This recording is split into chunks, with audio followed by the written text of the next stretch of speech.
Hey guys, it's Brooke from Mantis Illumination here, and I've got something for you today.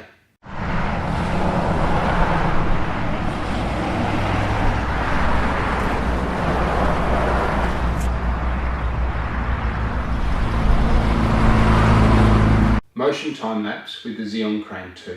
The gear I'm using today for the motion time-lapse is I have my Nikon D810 body and my 35 1.4G lens.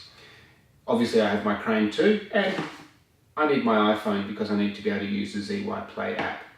Now before we go too much further, I'm running firmware version 1.72 on the Zhiyun Crane 2, and the version of the ZY Play app that I'm using is the most recent in the Apple Store, so I'm running it on iOS, and I can tell you that version is 2.3.9. Now, in order to set up the Crane 2 to do motion time-lapse, obviously we first need to turn it on and make sure that the gimbal is in lock mode. That's the L in the display, so one push of the mode button. We're going to set our position here, just something simple. I'm going to hit my waypoint, and I'm going to say, where do I want it to finish? I want it to finish over here. Set my second waypoint, then I'm going to hit next, and I'm going to say, right, what duration do I want? What time do I want for it to take from the A to the B point? Now you can do 30 seconds, 1 minute. Just for this purposes, I'm going to show you 30 seconds. When I hit start, it's going to go straight back to the first point I set at A, then it's going to take 30 seconds to transition across. I'm not actually going to take any photos for this. This is just an example of the gimbal doing its thing. So I've hit start, it's returning to the start point, and now it's started, and it counts down, and it's going to take 30 seconds to move from that point all the way through to this point here. So you can see it's moving. I'm not touching a thing.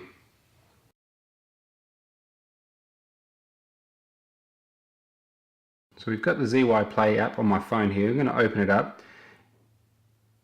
And what basically happens is it's really simple to get in. So what we first of all is connect our device. It's going to find my crane, and it has. It's going to jump us in, and now we're connected in.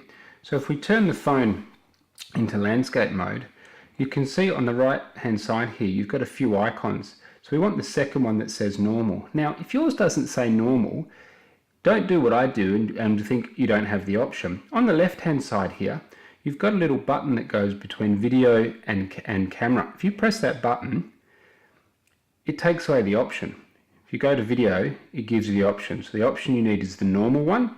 You press that, and down the bottom here you can see moving time lapse.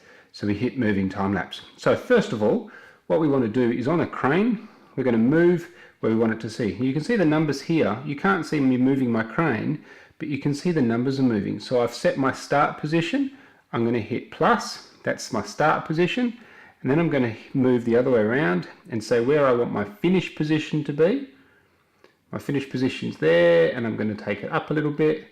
And then that's my finish position. That's because I've added my start and my finish. Then I hit next. And I've got some options here. So I've got time interval, shutter, duration, save form, and save settings. These are all wasted for me because I don't need any of them. I'm not controlling the camera with it. All I want is duration. So I might say I want a 5-minute time lapse, and then I'm going to press start. And what it does is it returns to the start point, and then over the next 5 minutes, as you can see here, you've got A to B, and you've got the timer down the bottom here. Over the next 5 minutes, that is going to be counting down and ever so slowly moving the gimbal. You can stop it while it's moving. You just press this button here and it stops the whole thing.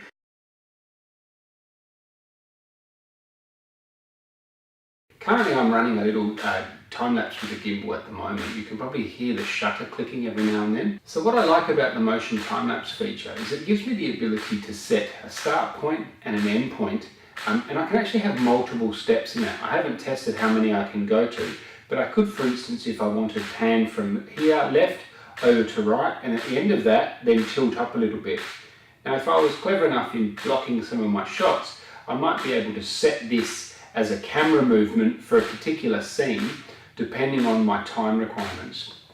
One of the limitations, and Zhiyun, if you're listening, this would be great to fix in the ZY Play app, is give me better options than just 30 seconds, 1 minute, 5 minutes, 10 minutes for the motion time lapse. Because while 5 or 10 minutes would be great for a motion time lapse because it compresses all those shots into a really short clip, if I was actually filming normal footage, 5-minute movement, that's a really long pan. 30 seconds, it might not be what I need, and I'd like the ability to be able to say, actually, this particular scene is only going to be 26 seconds long. Can I dial in 26 seconds to get my camera from here to pan and follow across like that?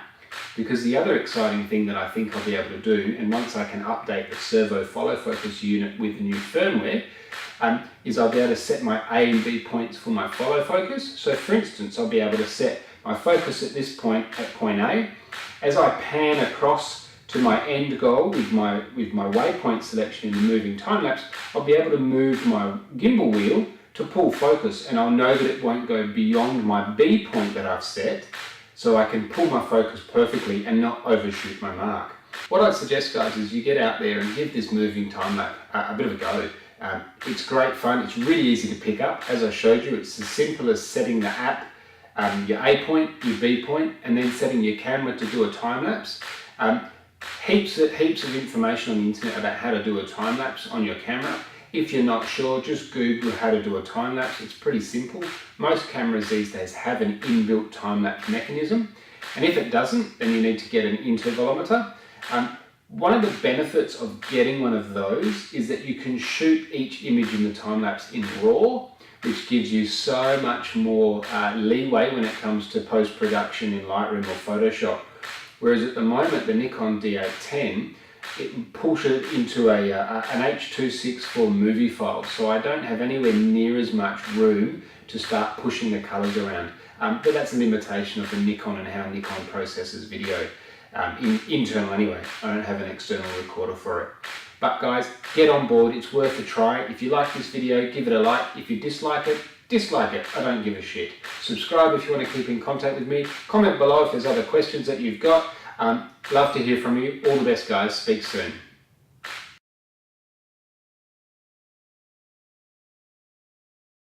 Couple of quick tips on time-lapse settings for your camera. So I think when you make a movie and you're doing 24 frames per second, you're normally going to use a 1/50th of a shutter speed, so twice the frame rate.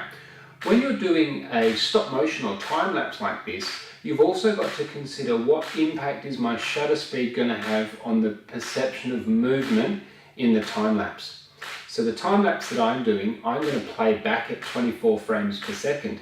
So for me, I need to really be thinking about a 50th of a second as my shutter speed, even slower than that, depending on what I'm filming, such that I can get a really nice fluid motion and it looks like motion as opposed to really flickery staccato imagery, which can be a little bit unpleasant to watch. There are great examples on the internet. I saw a couple yesterday where they're using sort of 0.8 of a second shutter speed, or even 1 second and 2 seconds. At night, those sorts of things are going to give you those beautiful light trails with the car lights, etc. And if you've got a slow moving time lapse, it's going to look really, really cool. But experiment, try different shutter speeds. It might give you the effect that you're looking for, but it's worth experimenting. The goal with digital these days is you can experiment, get it wrong, and nobody knows. Another tip that I've picked up on shooting time lapses is if you're shooting in a condition where the light is likely to change, for instance, sunrise or sunset, then it's highly recommended that you shoot in an aperture priority and let the camera determine the exposure based on its shutter speed. That way, as the sun goes down and it gets darker, or if it's sunrise and the scene gets brighter, your camera is going to adjust the exposure accordingly, and you're not going to get this crazy washed out look at the end or this crazy dark as hell look. Really important. The other option with the D810 is you get an option called exposure smoothing. Highly recommend putting that in, because what it does is it helps gradient between different shots to make sure that there's a bit of smoothness in it. Otherwise it's going to look all flickery and jumpy and look bloody horrible.